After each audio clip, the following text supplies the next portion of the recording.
আমি আমার বাড়ি গাড়ি অভাব আছে নাকি? আমার অভাব আছে? দাঁড়িয়ে থাকবেন, মারছিস মেরে নে।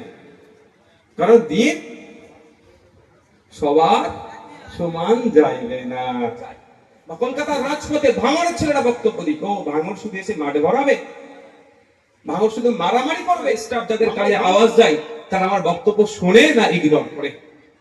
নিশ্চিত ভাবে বলবে যে অনেকে হয়তো সেই সময় তার খাওয়া দাওয়া থাকলে খাওয়া দাওয়াটা বন্ধ করে দিয়ে অন্তত শুনে নওশাদ সিদ্দিকী কি বলছে। এটা তো মায়ের পেট থেকে আমার হয়নি। আমি তো রাজনীতির 360 ডিগ্রি উল্টো জায়গায় ছিলাম, তাহলে এত পারছি কি করে? যতটুকু ভালো পারছি। আমাকে তৈরি করে দিতে হয়েছে। আমি দেখে নিয়েছি যে আমাকে একা লড়াই করতে হবে 5 বছর ধরে। আমি টেস্ট ম্যাচ খেলবো, আমি T20 50-50 খেলবো না। আমাকে টিকে থাকতে হবে। আজকে টিকে ছিলাম বলে দুর্গাপুরে ছুটে যেতে পেরেছি, ওই অত্যাচারী পরিবারের পাশে দাঁড়াতে পেরেছি। আজকে টিকে ছিলাম বলেই, আজকে টিকে আছেই বলেই এখনো পর্যন্ত ভাঙড় এয়ারপোর্টের জন্য জায়গা নেওয়ার সাহস দেখাতে পারছে না। তাহলে টিকে থাকতে হবে। আমি আমার বাড়ি গাড়ি অভাব আছে নাকি? আমার অভাব আছে? বাড়ি গাড়ি সবটাই তো আছে। আমার যা ইচ্ছা যায় আমার বড় ভাইজান আছে, যা ইচ্ছা যায় আমি আমার বড় ভাইজানকে বলি আমার গাড়ি লাগবে, এই লাগবে, সেই লাগবে। আমার বড় ভাইজান সাথে সাথে মানে বলা শেষ হয়নি আমাকে হাজির করে দেয়। আর কি লাগবে আমার জন্য? আমার একটা বড় ভাইয়ের একটা বড় ভাই আছে, এর থেকে বড় জিনিস আমার কাছে কিছু নেই। সুতরাং আমাকে টিকে থাকতে হবে ক্রিজে। টিকে ছিলাম বলে আজকেও সারা রাজ্যের মানুষ কি বলছে, আগামী দিনে নওশাদের মতো 10টা বিধায়ককে ঢোকাতে হবে। তৈরি করেছি নিজেকে, তো আপনাদেরকেও তৈরি করতে হবে। আমি আজকে 10.5 কোটি মানুষের সামনে দাঁড়াচ্ছি, আপনারা আজকে ভাঙড়ের মানুষের সামনে দাঁড়াবেন। আগামী দিনে আপনারা, এই যে ভাই একটা বক্তব্য বলছিল যে বাইরে যাবে, হ্যাঁ আপনাদেরকে বক্তব্য দিতে নিয়ে যাবো আমরা বাঁকুড়া, বীরভূম, মুর্শিদাবাদ, দিনাজপুর। ভাঙড়ের ছেলে কি বক্তব্য দেবে, সেই জায়গাটা আপনাদেরকে তৈরি করতে হবে। এখন স্যার শুরুয়াত আমি চাই বা কলকাতার রাজপথে ভাঙড়ের ছেলেরা বক্তব্য দিক, ও ভাঙড় শুধু এসে মাঠে ভরাবে, ভাঙড় শুধু মারামারি করবে, ভাঙড়ে হিংসা হবে, এটা বন্ধ। ভাঙড় থেকেও গুরুত্বপূর্ণ দায়িত্বশীল ইমানদার নেতা হয়ে উঠুক, এটা আমি চাই। সেই জন্য বারবার আপনাদেরকে আমি বলি কি, যে আপনাদেরকে ঠান্ডা মাথায় চলতে হবে, ধৈর্য ধরতে হবে, দায়িত্বশীল হয়ে উঠতে হবে।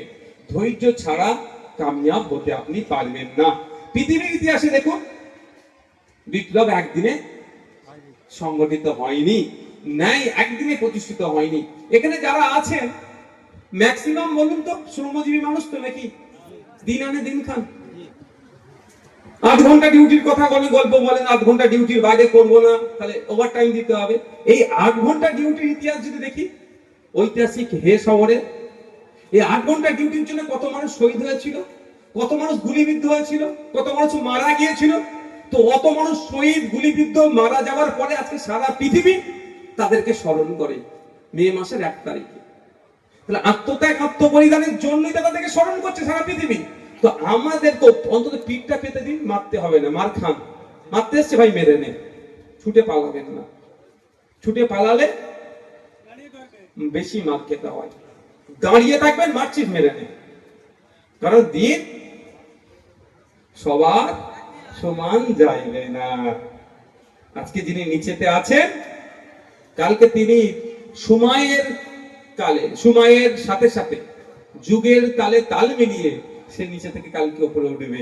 আজকে যিনি উপরে আছেন তাকে নিচেতে নামতেই হবে হবে হবে। এবার যিনি নিচে থেকে স্যাক্রিফাইস করে উপরে উঠেছেন, সে উপরে উঠে গিয়ে কতটা মানসিক, কতটা অমানসিক আচরণ করছে, তিনি যখন নিচে নামবেন তার জাস্টিফাই তখন হবে। অর্থাৎ এক মাগে শীত যায় না। তাই অনুরোধ করব, যদি আপনারা চান সমাজের ভালো, যদি আপনারা চান এলাকার ভালো, যদি আপনারা চান ভাঙড়ের ভালো, যদি আপনারা চান বাংলার ভালো, যদি আপনারা চান দেশের ভালো, তাহলে আপনাদের বলবো অ্যাকশনের রিঅ্যাকশন আপনারা দিতে যাবেন না। আপনারা ধৈর্য ধরুন। কারণ একটা কথা তো, এটাকে কি অস্বীকার করতে পারবেন যে রাত যত গভীর হয় সকাল তত তাড়াতাড়ি হয়। যত অত্যাচার বাড়ছে এটা আপনাকে বুঝতে হবে।